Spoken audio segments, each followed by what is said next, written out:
नमस्ते दोस्तों। आज पढ़ेंगे भारतीय संविधान एवं राज्य व्यवस्था पढ़ेंगे। भारतीय संविधान एवं राज्य व्यवस्था में आज का टॉपिक मौलिक अधिकार पर रहेगा। मौलिक अधिकार पर रहेगा। तो जो विद्यार्थी पहली बार इस चैनल पर जुड़े, इस चैनल को सब्सक्राइब कर दें, लाइक कर दें, बेल आइकन दबा दें ताकि आपको हर एक वीडियो का नोटिफिकेशन मिले। वीडियो पूरा देखें, स्किप ना करें। अगर वीडियो पसंद आए तो दोस्तों में ज़रूर शेयर करें ताकि उनको भी इस वीडियो के माध्यम से कुछ ज्ञान मिल सके। तो चलिए शुरू करते हैं आज का वीडियो। मौलिक अधिकार, भारत का संविधान के अंतर्गत मौलिक अधिकार पढ़ रहे हैं। मौलिक अधिकार को संविधान में भाग 3 के अंतर्गत रखा गया है। भाग 3 के अंतर्गत मौलिक अधिकार को मौलिक अधिकार की श्रेणी में रखा गया है। मौलिक अधिकार को अनुच्छेद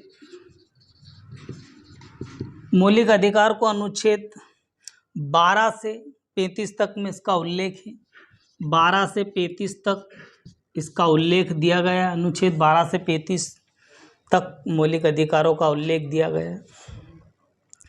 मौलिक अधिकार संयुक्त राज्य अमेरिका से ग्रहण किया गया है। तो मौलिक अधिकार कहाँ से ग्रहण किया गया है? तो संयुक्त राज्य अमेरिका से लिया गया है। अमेरिका से मौलिक अधिकार लिया गया है। मौलिक अधिकार संयुक्त राज्य अमेरिका से लिया गया है। मौलिक अधिकार में संशोधन हो सकता है या नहीं हो सकता है? तो मौलिक अधिकार में संशोधन हो सकता है। मौलिक अधिकार में संशोधन हो सकता है।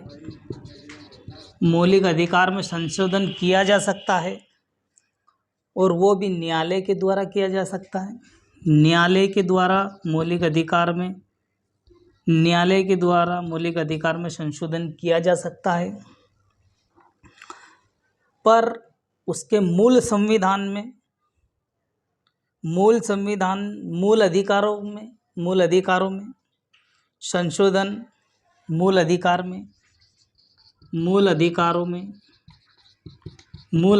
में संशोधन संविधान के तहत उसके आधार पर, उसके लक्षण के कारण उसे निराकरण में संशोधन किया जा सकता है, पर इसका विस्तार शून्य रहेगा। मूल अधिकार में संशोधन न्यायालय के द्वारा या उच्चतम न्यायालय के द्वारा संशोधन किया जा सकता है, पर उसके मूल अधिकारों में संशोधन की प्रक्रिया में आधार यदि ऐसा होता है तो इसका संविधान का जो विस्तार दे रखा है, संविधान विस्तार, वो शून्य माना जाएगा। मौलिक अधिकार वाद योग्य है।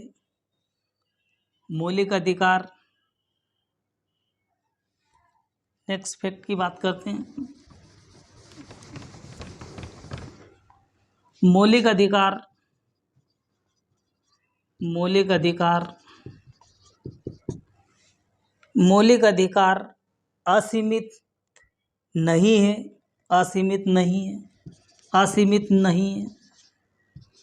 असीमित नहीं है,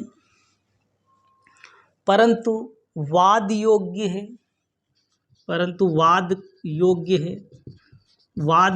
है। मौलिक अधिकार वाद योग्य माने जाएंगे।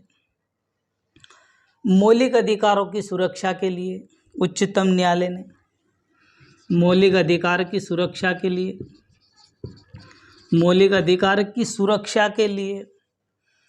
उच्चतम न्यायालय ने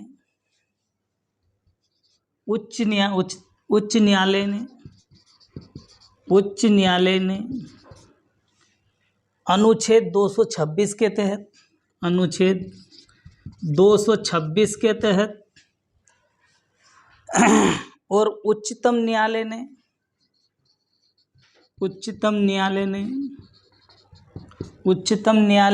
अनुच्छेद 32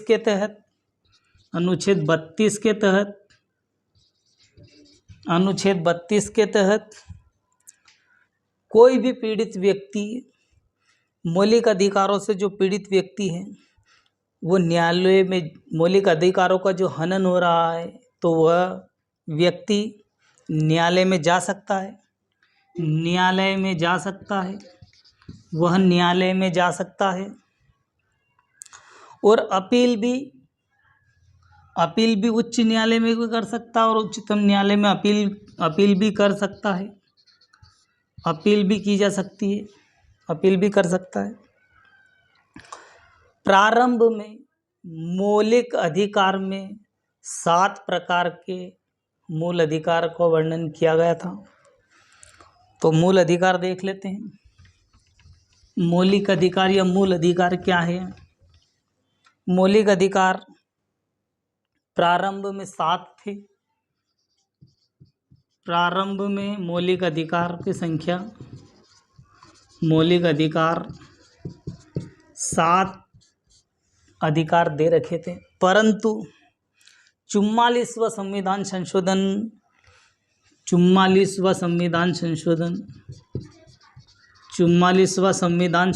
किया गया 1978 में। 44वां संविधान संशोधन किया गया और जो 7वां संपत्ति का अधिकार था उसे हटा दिया गया। संपत्ति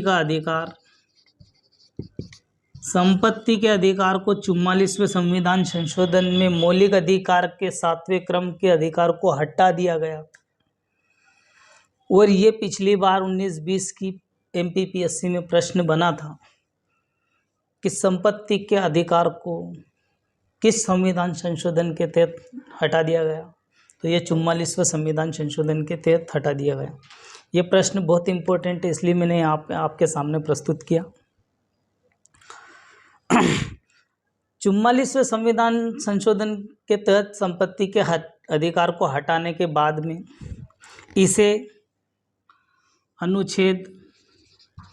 संपत्ति के अधिकार को हटाने के बाद में इसे अनुच्छेद 31 में और 19 क में, अनुच्छेद 31 से और अनुच्छेद 19 क में, अनुच्छेद 19 क और अनुच्छेद 31 में इसे मौलिक अधिकारों की सूची से भी हटा दिया गया। मौलिक अधिकार की सूची से भी हटा दिया गया। मौलिक अधिकार या मूल अधिकार से भी हटा दिया गया, इसकी सूची से भी हटा दिया गया और इसे भाग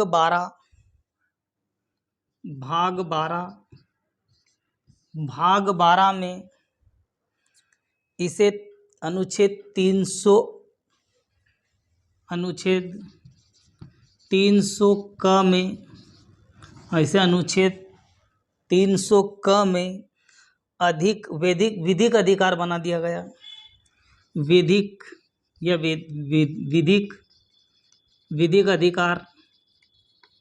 विधिक अधिकार या कानूनी अधिकार बना दिया। कानूनी अधिकार बना दिया गया। कानूनी अधिकार या विधिक अधिकार बना दिया गया। एक बार और समझते हैं। प्रारंभ में 7 मौलिक अधिकार थे। 44वें संविधान संशोधन के तहत संपत्ति के अधिकार को हटा दिया गया। संपत्ति के अधिकार का उल्लेख अनुच्छेद 31 में, अनुच्छेद 19 क में इसका अधिकार, मूल अधिकार को इस सूची से हटा दिया गया। इनका उल्लेख इनमें भी 31 में भी था और 19 का में भी था। इसके तहत हटाने के बाद में इसे भाग 12 में अनुच्छेद 300 क में से जोड़ दिया गया और इसे कानूनी अधिकार या विधिक अधिकार बना दिया गया। मूल अधिकार की मांग कराची के अधिवेशन में, नेक्स्ट फैक्ट की बात करते हैं। मूल अधिकार को या मौलिक अधिकार यह मौलिक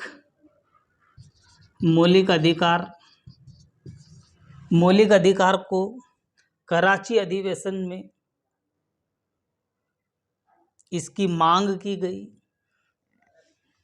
मौलिक अधिकार की मांग की गई। और मांग किसके द्वारा की गई? तो सरदार वल्लभ भाई पटेल के द्वारा। सरदार वल्लभ भाई पटेल के द्वारा इसकी मांग की गई। और मूल अधिकारों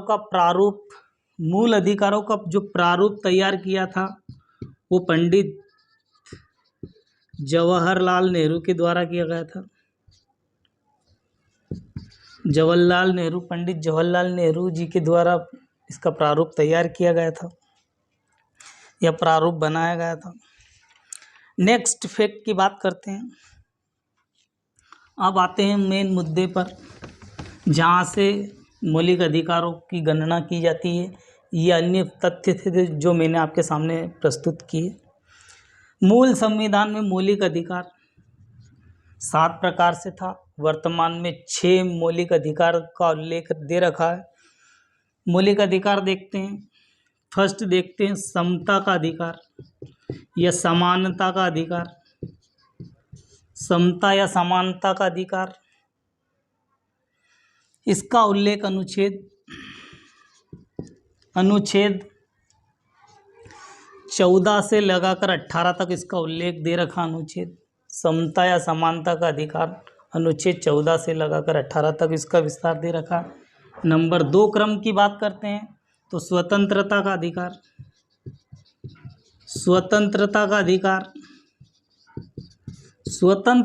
अधिकार का उल्लेख अनुच्छेद 19 से 22 तक है। अनुच्छेद 19 से लगाकर 22 तक इसका विस्तार दे रखा है। अनुच्छेद 19 से लगाकर 22 तक। तीसरे क्रम की बात करते हैं तो शोषण के विरुद्ध अधिकार। शोषण के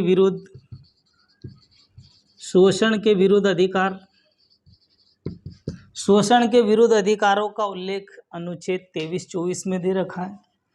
अनुच्छेद 23 और 24 में अनुच्छेद शोषण कितने प्रकारों से किया जाता है या शोषण किन किन संस्थाओं में किया जाता है या विभिन्न प्रकार के शोषणों का उल्लेख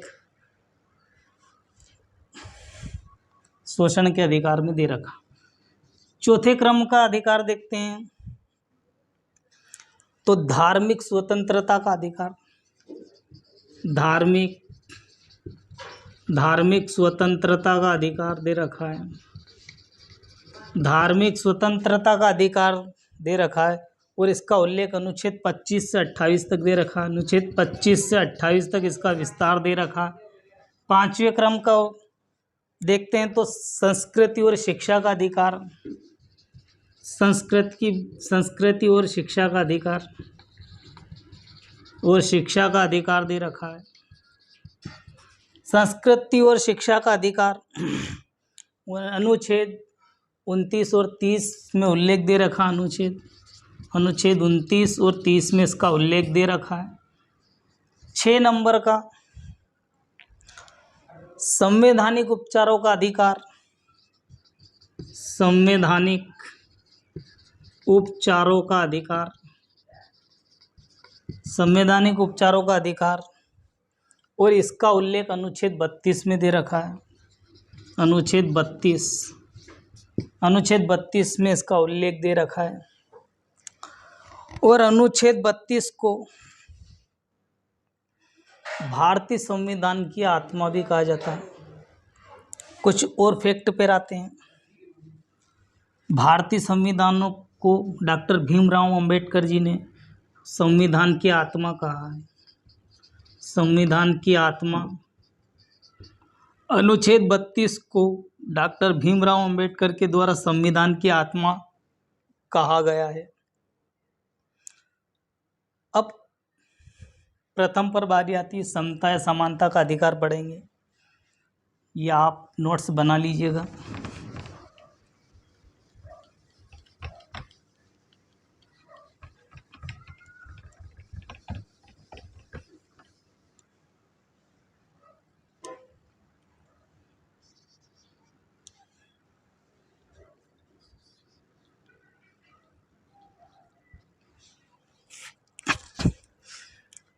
पहला देखते हैं समता या समानता का अधिकार। समता या समानता का अधिकार, समानता का अधिकार।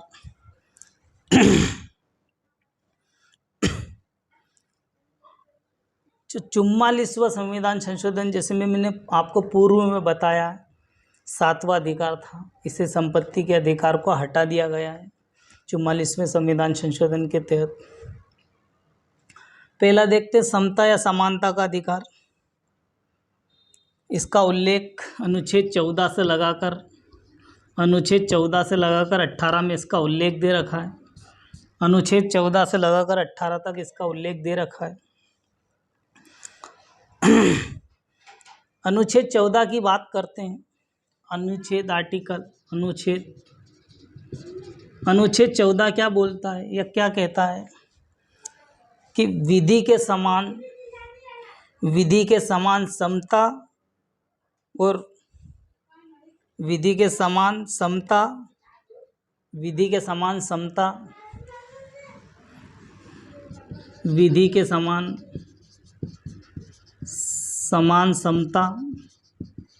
मतलब विधि के समान समता मतलब इसका अर्थ कि सभी व्यक्ति के लिए एक कानून और एक समान व्यवस्था, एक समान सभी व्यक्ति एक समान और एक कानून और एक समान व्यक्ति के लिए रहेगा।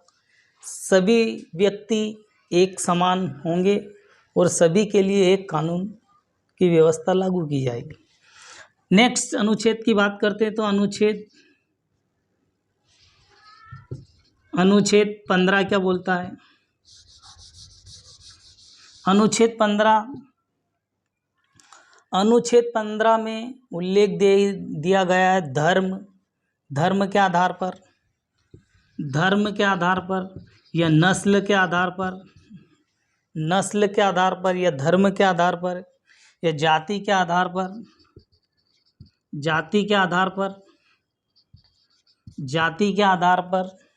या लिंग के आधार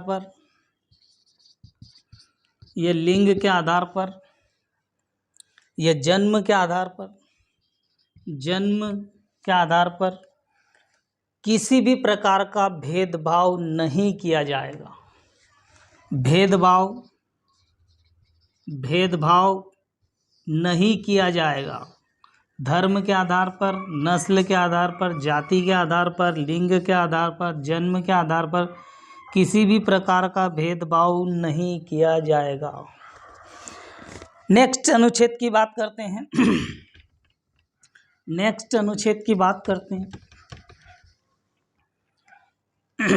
अनुच्छेद 16 की बात करते हैं। अनुच्छेद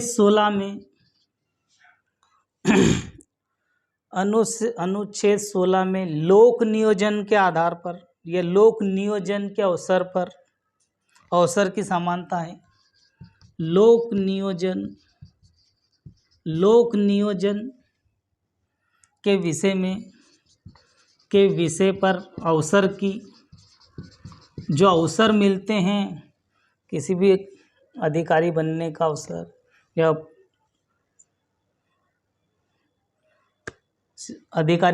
अवसर या सरकारी नौकरी का अवसर, उसके समान समता, अवसर की समानता दे रखी है, अवसर की समता दे रखी है। इसके अंतर्गत कोई भी राज्य में पद के लिए, कोई भी व्यक्ति राज्य का किसी पद के लिए,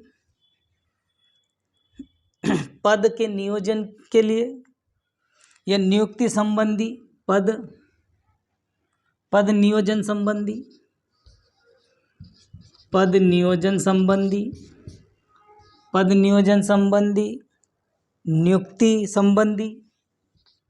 नियुक्ति के संबंध में या विषय संबंध में, कोई भी विषय संबंध में किसी भी अवसर में समानता रहेगी। समानता रहेगी, समानता रहेगी पद के नियोजन में, नियुक्ति के नियोजन में या विषय के नियोजन में समानता रहेगी। लेकिन एक उपवाद दे रखा है, एक उपवाद दे रखा है अनुसूचित जाति और अनुसूचित जनजाति और पिछड़ा वर्ग के लिए उपवाद दे रखा है। अनुसूचित जाति, अनुसूचित जनजाति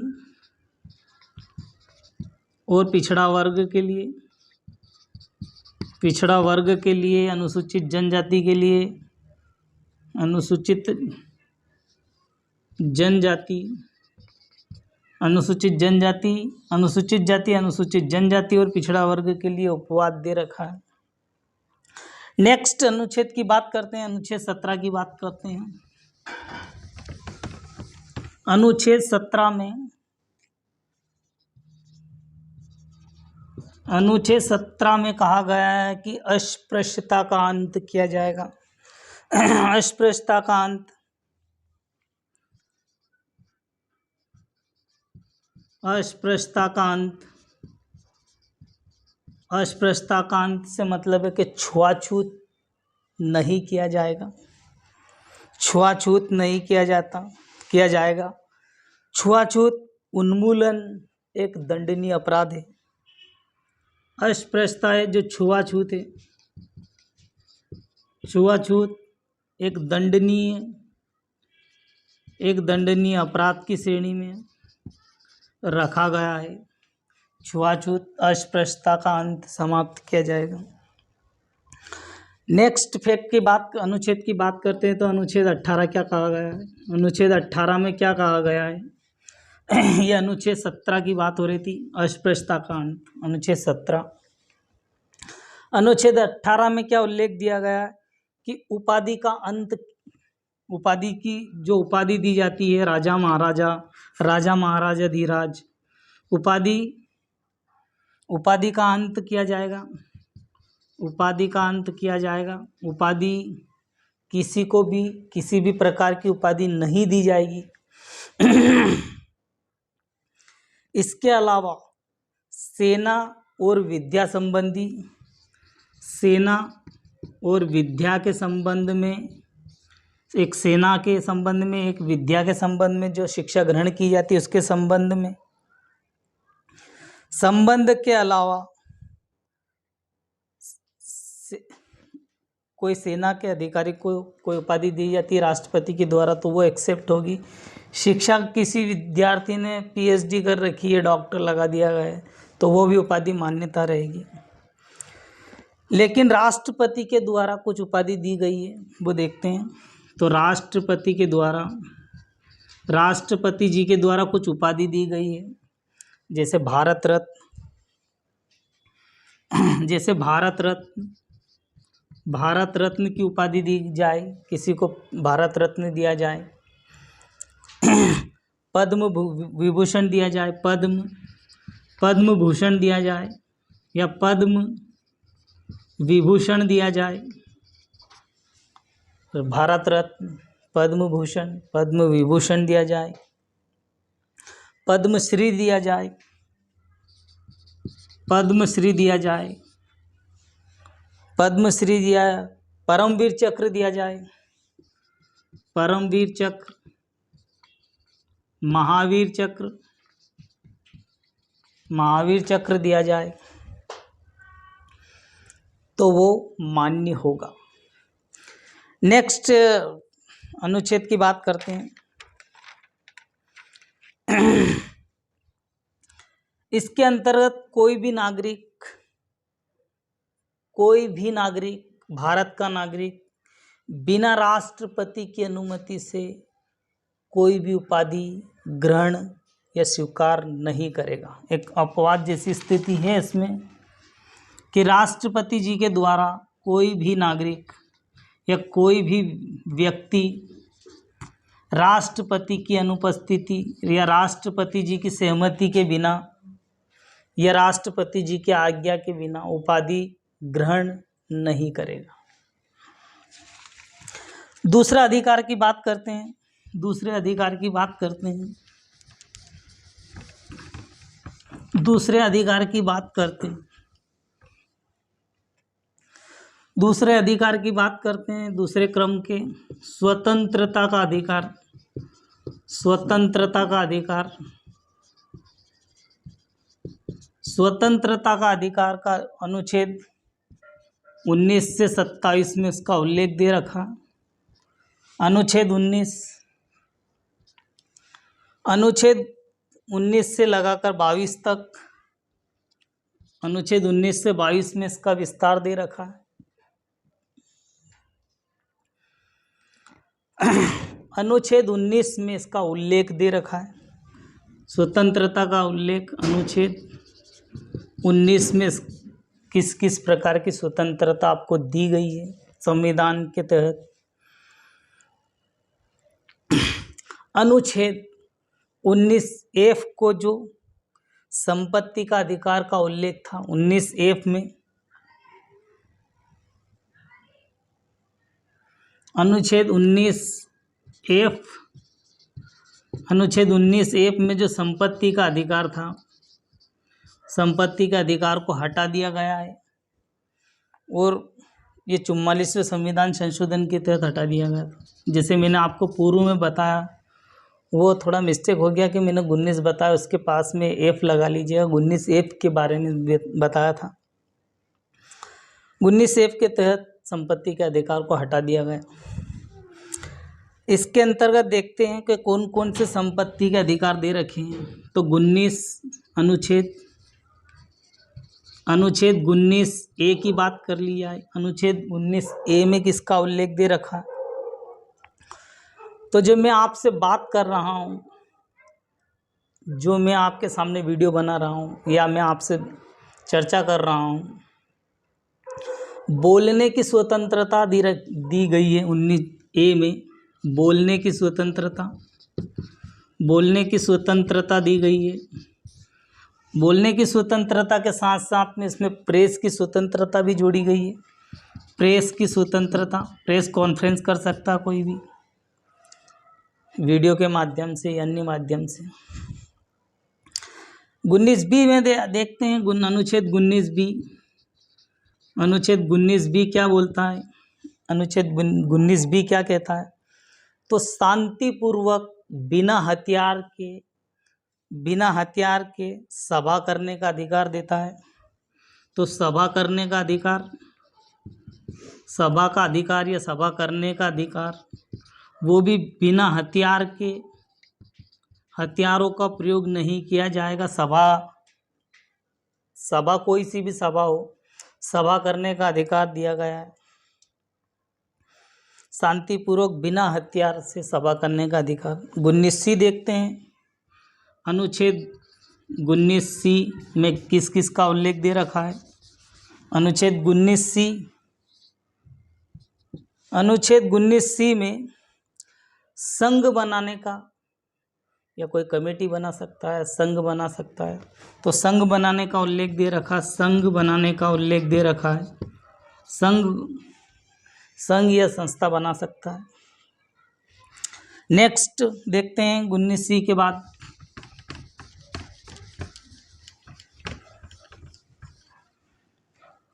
अनुच्छेद 19C के बाद अनुच्छेद 19D की बारी आती है।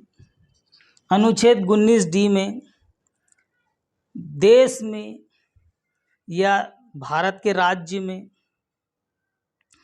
कहीं पर भी आवागमन, आने की स्वतंत्रता, जाने की स्वतंत्रता, कहीं भी भारत के देश में किसी भी प्रांत में आने जाने या घूमने फिरने की स्वतंत्रता दे रखी है।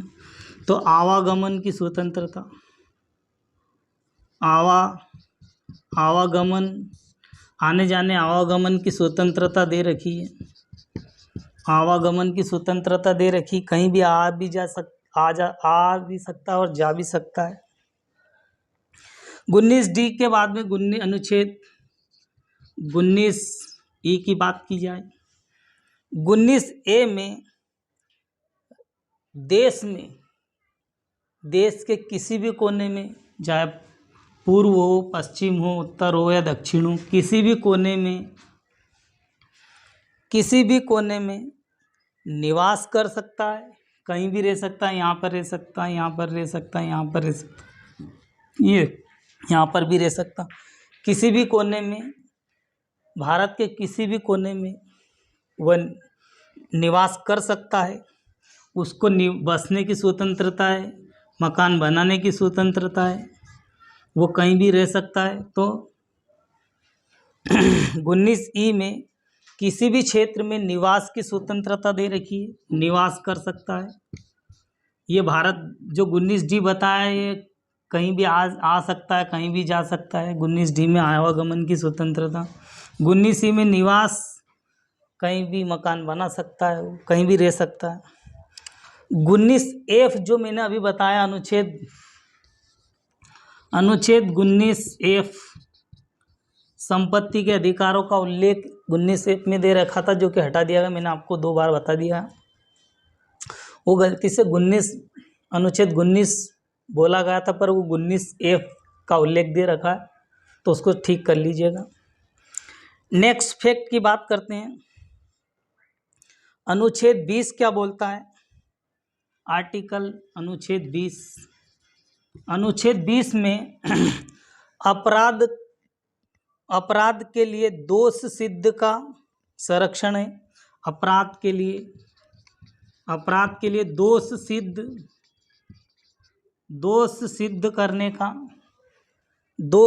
करने का संरक्षण दे रखा है। अपराध किया है या दोष सिद्ध करने का, उसको सिद्ध भी करना पड़ेगा, इसके लिए संरक्षण दिया गया है। उसमें 3 प्रकार के संरक्षण दिए गए हैं। पहले, एक अपराध के लिए एक सजा दी जाएगी। एक अपराध किया है किसी ने, तो एक सजा मिलेगी, उसे एक सजा मिलेगी। ऐसा नहीं होगा कि एक अपराध किया और बहुत विभिन्न प्रकार की उसको सजा दी गई, ऐसा नहीं किया जाएगा। अपराध के समय जो कानून के द्वारा लागू की गई सजा, उसके तहत दिया जाएगा। अपराध किया है तो उसके लिए उस समय कौन सा कानून है, उसके तहत सजा दी जाएगी। अपराध के समय कानून जो बना है, उसके तहत सजा दी जाएगी। एक अपराध के लिए एक सजा, अपराध किया है तो उस समय के कानून के तहत दी जाएगी सजा। और तीसरे क्रम का स्वयं की गवाही नहीं माननी की जाएगी। स्वयं की गवाही या स्वयं के लिए गवाही बाध्य नहीं की जाएगी, बाध्य नहीं होगा। स्वयं की गवाही के लिए बाध्य नहीं किया जाएगा।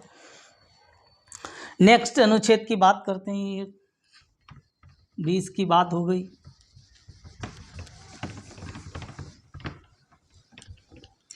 अनुच्छेद 20 की बात हो गई। अनुच्छेद 21 की बात करते हैं। अनुच्छेद 21 की बात करते हैं। स्वतंत्रता के अधिकार के अंतर्गत अनुच्छेद 21 की बात करते हैं। तो प्राण तथा देहिक की स्वतंत्रता, प्राण तथा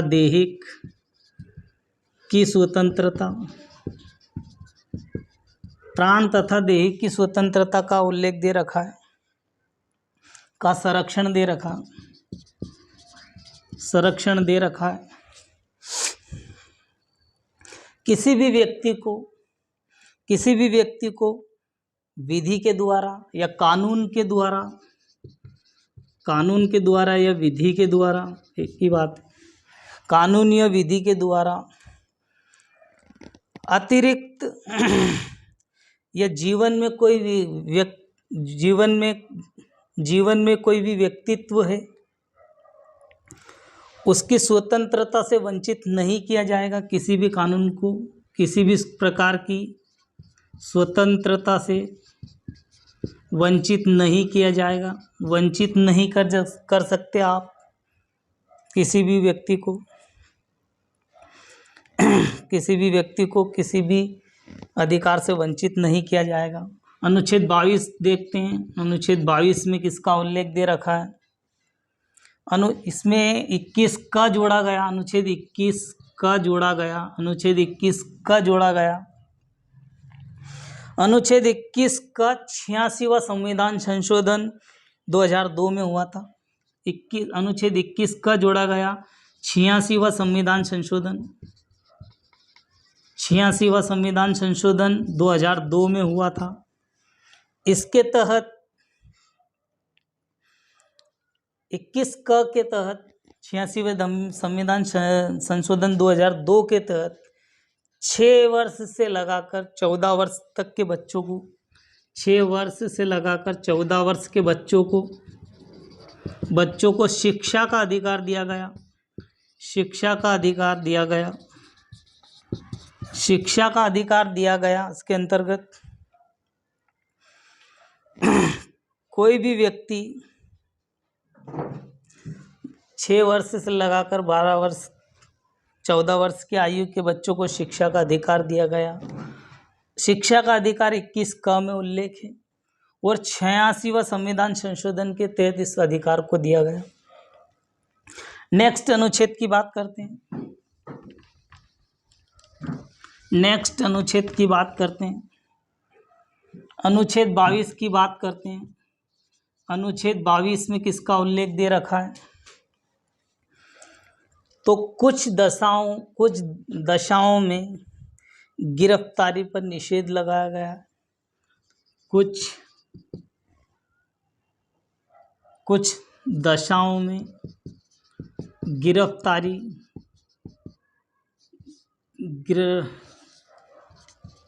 गिरफ्तारी पर निषेध लगाया गया है।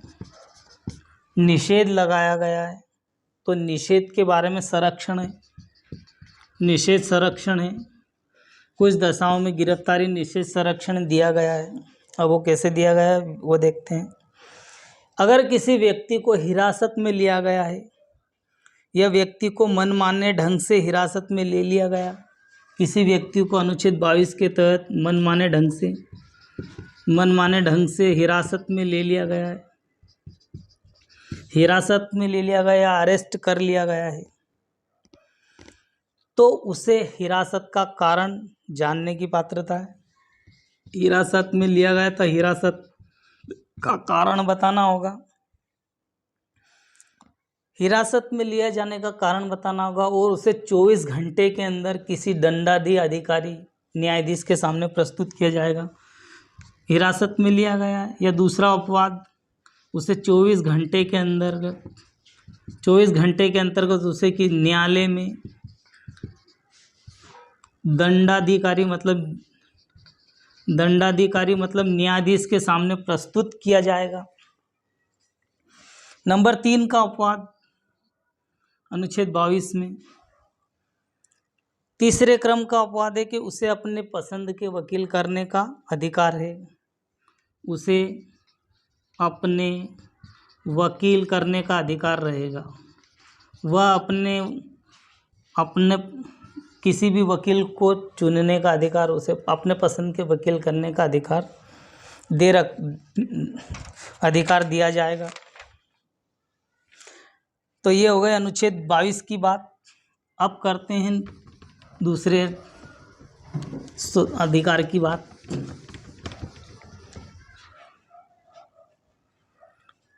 तीसरे क्रम का अधिकार है शोषण के विरुद्ध अधिकार। शोषण के विरुद्ध अधिकार। शोषण के विरुद्ध अधिकार का उल्लेख अनुच्छेद 23 और 24 में इसका उल्लेख दे रखा। शोषण के विरुद्ध अधिकार का उल्लेख अनुच्छेद 23 व 24 में इसका उल्लेख दे रखा। अनुच्छेद 23 क्या कहता है? अनुच्छेद 23 क्या बोलता है कि मानव के द्वारा जो दुर्व्यापार किया जाता है या किसी बालक को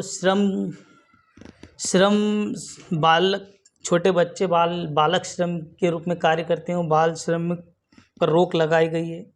तो मानव दुर्व्यापार, बालक श्रम मतलब बालक बालिकाओं का श्रमिक करवाना, बगार या बाल श्रमिक रोग, बाल श्रमिक रोग अनुच्छेद 19 में जो मानव है दूध व्यापार करता है या बाल बच्चे उनको छोटे छोटे को काम पे लगा देता है, उसका अधिकार। लेकिन अगर सार्वजनिक उपयोग में, सार्वजनिक उद्देश्य के लिए अगर ये काम किया जाता है, सार्वजनिक रूप से किसी उद्देश्य के लिए किया जाए तो कोई दिक्कत नहीं है, तो एक सेवा मानी जाएगी या सेवा अधोरोपित मानी जाएगी, सेवा अधोरोपित मानी जाएगी। नेक्स्ट अनुच्छेद की बात करते हैं, अनुच्छेद 24। अनुच्छेद 24 क्या कहता है कि बालकों को नियोजन का प्रतिषेध, बालकों के नियोजन, बालक के नियोजन पर प्रतिषेध, बालकों के नियोजन पर प्रतिषेध। ये देखते हैं तो 14 वर्ष की आयु के बच्चे को कारखानों में काम करवाना या उन्हें अन्य जोखिम भरे काम करवाना, इसके तहत अपराध है। तो छोटे छोटे बच्चे, 14 वर्ष से कम आयु के बच्चे को कारखानों में काम करवाना, 14 वर्ष के आयु बच्चों को कारखाने में काम करवाना या जोखिम भरे काम करवाना, जोखिम भरे काम करवाना के अंतर्गत उन्हें नियुक्त नहीं किया जाएगा या उन्हें जोखिम भरे काम नहीं किए जाएंगे। तो ठीक है दोस्तों, आज के वीडियो में इतना ही। मिलते हैं नेक्स्ट वीडियो में। भारतीय संविधान में आज मौलिक अधिकार पढ़ रहे थे, इसका नेक्स्ट वीडियो में अगले पार्ट में लेके आऊँगा। तो जो विद्यार्थी पहली बार इस चैनल से जुड़े, इस चैनल को सब्सक्राइब कर दें, लाइक कर दें, बेल आइकन दबा दें ताकि आपको हर एक वीडियो का नोटिफिकेशन मिले। आज के वीडियो में इतना ही। जय हिंद, जय भारत।